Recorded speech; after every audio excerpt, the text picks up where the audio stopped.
Welcome to the only daily podcast focusing on compliance news of the day. Each morning, start your day with a cup of coffee and Tom Fox, the voice of compliance, to hear about 4 of the top compliance, corruption, or leadership stories you will need to start your day.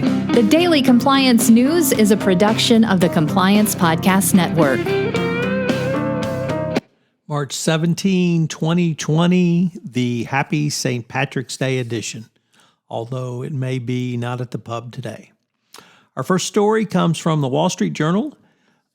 Boeing's woes continue. This time, however, they're focused on an individual as 2 FAA officials are key witnesses on the criminal probe of ex-Boeing pilot Mark Faulkner. He is the pilot who dealt with the FAA and convinced them that additional training was not needed for the 737 MAX when it rolled out. He's also the person who sent the email that asked, did I lie to the FAA, although unintentionally. Boeing has cooperated with the federal investigation. It's unknown whether they're going to throw Mr. Faulkner under the bus. He has left Boeing and is now employed as, or at Southwest Airlines, rather.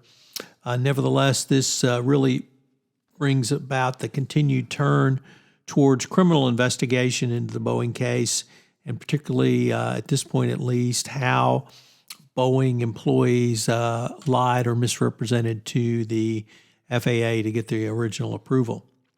From Reuters, they report that Saudi Arabia has detained 289 public officials in new corruption probes, including military and security officers in charge. Charges include bribery and exploiting public offices. Scores of the kingdom's economic and political elite were detained back in 2017, and now 289 people have been arrested on charges of bribery, embezzlement, and abuse of power. So not a good place to be if you're a Saudi Arabian. From the CadwaladerCabinet, they report that the California Attorney General has proposed additional revisions to the state's data privacy regulation, or the California Consumer Privacy Act, CCPA, which went into effect January 1, 2020, and will start being enforced on July 1 of this year.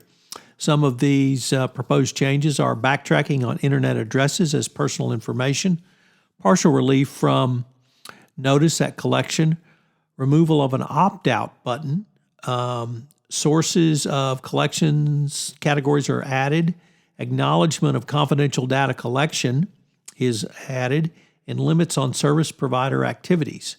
So these were requests basically from the business community to try to soften up the law and make compliance with it easier.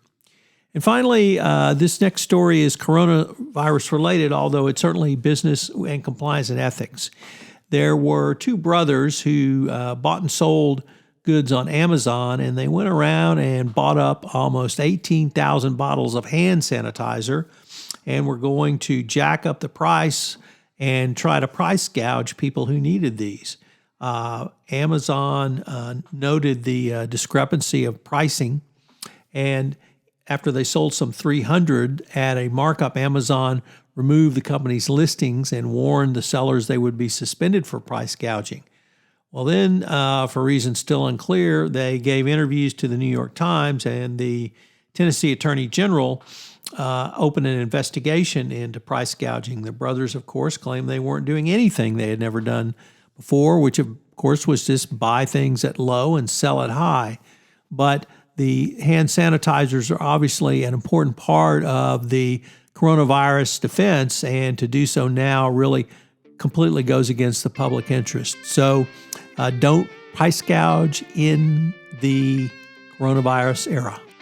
On the Compliance Podcast Network, we're going to be rolling out several new podcasts for your entertainment and hopefully your edification during this coronavirus pandemic outbreak in the United States. I hope you will take the opportunity to listen in and enjoy these, and please be safe out there. I hope you have enjoyed this episode of the Daily Compliance News, which is a production of the Compliance Podcast Network and a proud member of C-Suite Radio. Thanks again.